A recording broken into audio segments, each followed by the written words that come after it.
আসসালামু আলাইকুম, welcome to hmtech 360। এই লেসনে আমরা পাথফাইন্ডার সম্পর্কে জানব। আমরা প্রথমে জেনে নেই যে পাথফাইন্ডারটা কি। পাথফাইন্ডার কি কাজে লাগে আমাদের।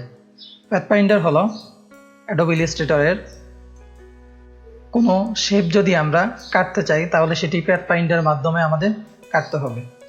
পাথফাইন্ডার যে প্যানেলটি আছে সেই প্যানেলটি আমরা আমাদের এখানে এনে রেখেছি। যদি না থাকে এই যে পাথফাইন্ডার, এখানে কিছু অপশন আছে, আমরা এগুলো একটা একটা করে ইউজ কিভাবে করা হয় সেটি দেখব, কোনটার কি কাজ। যদি এখানে না থাকে অবশ্যই এখান থেকে উইন্ডো মেনুতে যাবেন। উইন্ডো মেনুতে যাওয়ার পরে এখান থেকে পাথফাইন্ডার, যার শর্টকাট কি হলো শিফট কন্ট্রোল F9, শর্টকাটের মাধ্যমে আনতে পারেন, অথবা এখান থেকে যদি না থাকে তাহলে উইন্ডো মেনু থেকে আপনি সিলেক্ট করলে এখানে চলে আসবে। এরপর এটি যেভাবে কাজ করে, আমরা এখান থেকে যদি একটা ইলিপস টুলের মাধ্যমে অথবা শর্টকাটে L প্রেস করার মাধ্যমে ইলিপস টুল সিলেক্ট হবে, দেন আমরা অল্ট এবং শিফট প্রেস করে একটা সার্কেল ড্র করলাম। আমরা অল্ট প্রেস করে এই সার্কেলটিকে একটি কপি করলাম, সাথে শিফট প্রেস করলাম যেন আমাদের লাইনটা অ্যাকুরেট থাকে। এরপরে আমি এটির কালারটি একটু অন্যরকম একটি কালার দিয়ে দিই।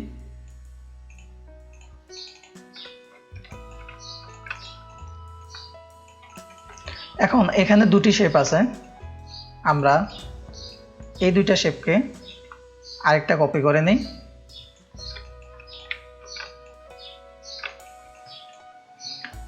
এখানে দুটি শেপ আছে।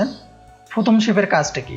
প্রথম শেপের কাজ হলো সে ইউনিট মানে হলো যে কটা শেপকে আপনি একসাথে করবেন, একসাথে করে যদি আপনি ইউনিট দেন তাহলে সেটি একটি শেপে পরিণত হয়ে যাবে। যেমন আমি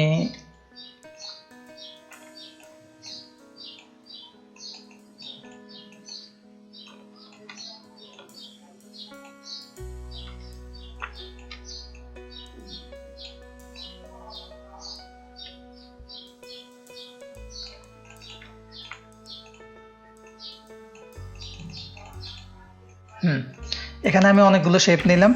এটার কালারটা আমি আই প্রেস করে আই ড্রপার দিয়ে সেম কালার দিয়ে দিলাম, বা অন্য কালার থাকলেও কোনো সমস্যা নেই। আমরা এখান থেকে সবগুলোকে সিলেক্ট করলাম। যদি আমরা ইউনিট দিই, দেখেন একটি শেপ পরিণত হয়ে গেছে, অ্যাজ লাইক এটি একটি ক্লাউডের শেপের মতো হয়ে গেছে। ঠিক আছে, এটি হলো ইউনিট। আপনি অনেকগুলো শেপকে একসাথে করে যদি ইউনিট দেন তাহলে সবগুলো শেপ একটা শেপে পরিণত হয়ে যাবে। দেন আপনি এখান থেকে ওই পুরো শেপটার কালার চেঞ্জ করতে পারেন, আপনার ইচ্ছে মতো আপনি যে কোনো কালার দিতে পারেন।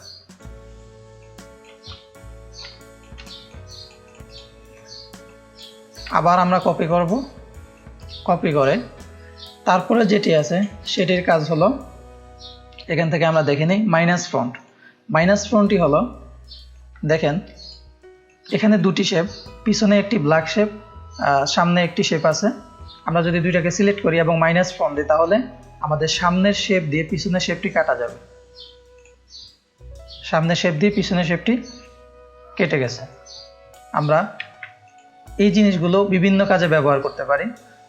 সাপোজ আপনি একটি চাঁদ ড্র করবেন, হতে পারে সেটা এরকম। ঠিক আছে, তারপরে আমরা আরেকটা কপি করলাম।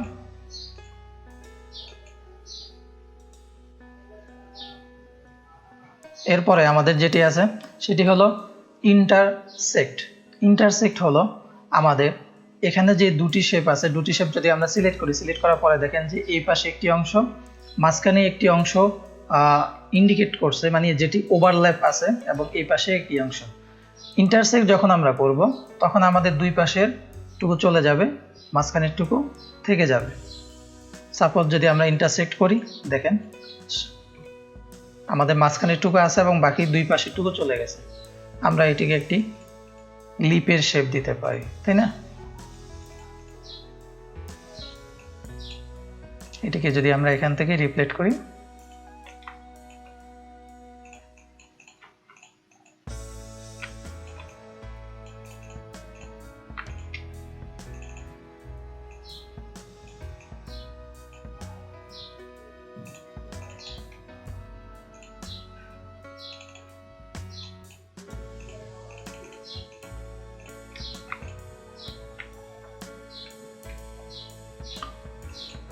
এরপরে আমাদের যেটি আছে সেটি হলো এটির বিপরীত, এটা হলো এক্সক্লুড। এক্সক্লুড হলো আমাদের দুই পাশেরটুকু থাকবে এবং মাঝখানেরটুকু চলে যাবে।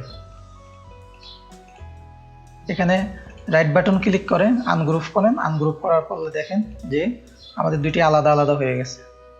ঠিক আছে, আমরা একটিকে ডিলিট করে দিচ্ছি,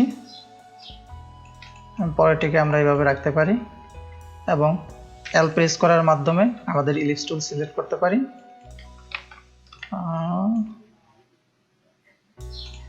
হ্যাঁ, আমরা এটাকে আরেকটা কপি করি। ওয়াও, এটা কার্টুনিস্ট টাইপের একটা শেপ হয়ে গেছে। দুটাকে গ্রুপ করি, এই দুটাকে সিলেক্ট করি, দুটাকে আবার গ্রুপ করি, আমরা এখানে রেখে দিই। এরপরে আমাদের যেটি আছে সেটি হলো ডিভাইড। ডিভাইডটি কি? সেটি হলো আমার এখানে কোনো শেপ লস হবে না। আমি যতটুকু সিলেক্ট করব, দেখেন আমি এখানে দুইটা সিলেক্ট করছি, এখানে যেখানে যেখানে পাথটা ওভারল্যাপ আছে, দেখেন এখানে পাথটা ওভারল্যাপ আছে, এখানে পাথটা ওভারল্যাপ আছে। আমি যদি এখানে আরেকটা শেপ ড্র করি এভাবে, তাহলে দেখেন এভাবে এখানে আলাদা আরেকটা পাথ আছে, আরেকটা পাথ এখানে হয়েছে। ঠিক আছে, তাহলে এখানে তিনটা শেপ। মূলত আমি এটিকে আরো বড় করি, এখানে মূলত তিনটি শেপ। এখন দেখেন কোন জায়গায় ওভারল্যাপ আছে, এখানে আছে, এবং এখানে যদি এটি ভাগ হয়ে যায় তাহলে এটি আলাদা হয়ে যাবে। যে যে জায়গায় ওভারল্যাপ আছে সবটা আলাদা আলাদা ভাগ হয়ে যাবে। এটি হলো ডিভাইড। দেখেন এখন রাইট বাটন ক্লিক করে আনগ্রুপ করতে হবে, অথবা এখানে কন্ট্রোল শিফট জি শর্টকাটের মাধ্যমে আনগ্রুপ করবেন। দেখেন আলাদা আলাদা। ঠিক আছে, সবগুলো আমার আলাদা আলাদা হয়ে গেছে। আমরা এটিকে ডিলিট করে দিচ্ছি। এরপরে আমাদের যেটি আছে আমরা আবার কপি করলাম, ট্রিমটি হলো, দেখেন আমরা যদি এটিকে একটি স্টক দিয়ে দিই, সাপোজ এটির একটি স্টক আছে, স্টকটা একটু বাড়ায় দিই। হ্যাঁ, এরপর যদি আমরা ট্রিম করি তাহলে প্রথমটা দিয়ে আপনার নিচেরটা কাটা হয়ে গেছে এবং প্রথমটা আপনার লসও হয় নাই। মানে প্রথম শেপটাও আছে, যেটি দিয়ে আপনি কাটছেন সেটিও আছে, এবং যেটিকে কাটছেন সেটিও আছে। আপনি যদি এখান থেকে মাইনাস ফ্রন্ট দেন তাহলে আপনার যেটি দিয়ে কাটবেন সেটি কিন্তু চলে যাবে। বাট আপনি যদি এখান থেকে যদি মার্জ দেন, ট্রিম দেওয়ার ফলে আপনার দুটি শেপই থাকবে। এটির উপরে স্টক অ্যাপ্লাই করে দেখানো হয়েছে এই কারণে যে স্টক থাকা অবস্থাও এটি কাটা যাবে। আপনি যদি এটি নর্মাল ভাবে কাটতে চান, নর্মাল মোডে কাটতে চান, তাহলেও কাটতে পারবেন। আমরা এটিকে ডিলিট করে দিচ্ছি। দেখেন এটি হয়ে গেছে, ডিভাইড হয়ে গেছে। দেখেন আবার এখান থেকে করতেছি, জাস্ট এটাকে সিলেক্ট করে তারপরে ট্রিম করতেছি। দেখেন আনগ্রুপ করতেছি এখান থেকে। হ্যাঁ, আমাদের যে শেপটিকে আমরা কাটছি সেটিও আছে, এবং যেটি দিয়ে কাটছি সেটি দুটি শেপই আমার আছে। ঠিক আছে, আমরা এটিকে ডিলিট করে দিচ্ছি। এটা যদি অন্যভাবে করতে যান, যদি এখান থেকে ডিভাইড দিয়ে করতে যান, তাহলে মাঝখান দিয়ে আরেকটা যে ওভারল্যাপ যে শেপটি ছিল সেটিও হয়ে যেত। ঠিক আছে, যদি মাইনাস দিয়ে করতেন তাহলে আপনার প্রথমটি চলে যেত, যেটি দিয়ে কাটতেন উপরের শেপটা চলে যেত। আমরা আবার কপি করব। এরপরে আমরা এই কালারটি এখানে অ্যাপ্লাই করব। তাহলে আমরা এটিকে সিলেক্ট করে কিবোর্ড থেকে আই প্রেস করার মাধ্যমে আইড্রপার টুল আসবে, দেন এটি সিলেক্ট করলে সিলেক্ট হয়ে গেল। আমরা এরপর এই উপরের শেপটাকে সিলেক্ট করে আমরা এখানে স্ট্রোক দিতে পারি। সাপোজ আমি এখান থেকে স্ট্রোক অ্যাপ্লাই করলাম,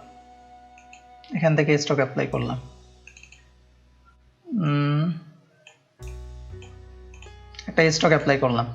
অ্যাপ্লাই করার পরে যদি আমি এখান থেকে মার্জ করি তাহলে আমার দেখেন দুটি শেপ একসাথে হয়ে গেছে, এবং যে স্ট্রোকটা অ্যাপ্লাই ছিল সেই স্ট্রোকটাও চলে গেছে। তো এখানে একটি সুবিধা হলো এটি যে আমরা অন্যভাবে মার্জ করতে পারি। আমরা ইউনিট করতে পারি না, ইউনিট করতে পারি। যদি ইউনিট করি তাহলে আমাদের স্টকটা রিমেইন থাকবে, স্টকটা থেকে যাবে। দেখেন যদি ইউনিট করি, আমরা যদি সাপোজ ইউনিট করি, এখানে স্টক দিলাম,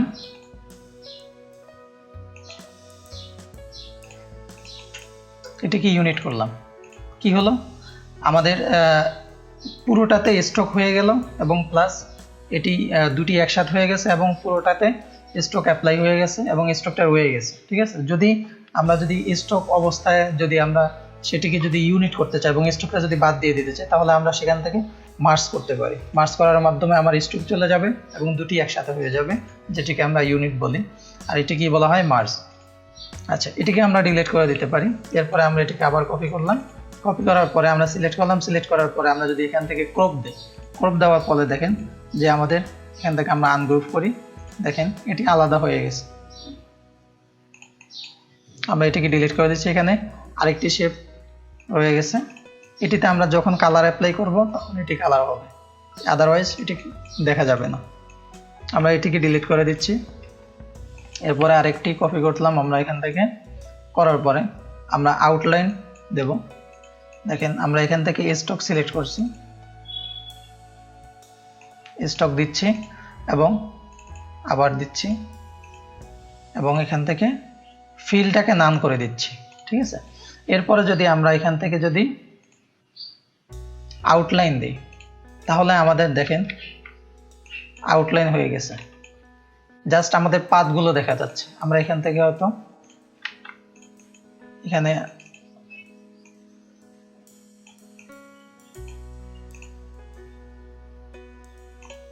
দেখেন এখন স্টক দেওয়ার পরে দেখা যাচ্ছে। এটাকে যদি আমরা আনগ্রুপ করি, রাইট বাটন ক্লিক করে দেখেন এটি আলাদা একটা পাথ, এটি আলাদা একটা পাথ, এটি আলাদা একটা পাথ, এটি এবং আলাদা একটি পাথ। সো আপনি যখন এখান থেকে আউটলাইন করবেন তখন আপনার প্রত্যেকটা পাথ আলাদা আলাদা হয়ে যাবে। আর এখান থেকে যদি ডিভাইড করবেন তখন আপনার ফিল যেটা ফিল বলা হয়, ফিলগুলা আলাদা হয়ে যাবে, ফিল কালারটা আপনার শেপগুলো পুরো আলাদা আলাদা হবে, বাট এটা হবে আপনার পাথগুলো আলাদা আলাদা হয়ে যাবে। আমরা এখান থেকে এটিকে ডিলিট করে দিচ্ছি। আরেকটা কপি করি আমরা, কপি করার পরে তারপরে যদি আমরা এখান থেকে মাইনাস দিই, আমরা এখানে দেখছি যে মাইনাস ফ্রন্ট হলো উপরটা দিয়ে নিচেরটা কাটা এবং তার বিপরীতে যেটি আছে সেটি হলো মাইনাস ব্যাক, মানে আপনি পিছনেরটা দিয়ে সামনেরটা কাটবেন। আমরা যদি এভাবে দেখি, দেখেন পিছনেরটা দিয়ে সামনেরটা কাটা হয়েছে। একটু ব্যাকে যাই, যদি আমরা এখান থেকে মাইনাস ফ্রন্ট দেই তাহলে দেখেন সামনেরটা দিয়ে পিছনেরটা কাটা হয়েছে। সো আপনি শেপকে চেঞ্জ না করেও শেপটা যে আমরা যে অ্যারেঞ্জ করি, যে সামনেরটা পিছনে নিলাম, পিছনেরটা সামনে আনলাম, এটা না করা ছাড়াও আপনি এই কাজটি করতে পারবেন। আমরা এটিকে ডিলিট করে দিচ্ছি। এই লেসনটি এখানেই শেষ করতেছি। Thank you for watching this video. আল্লাহ হাফেজ।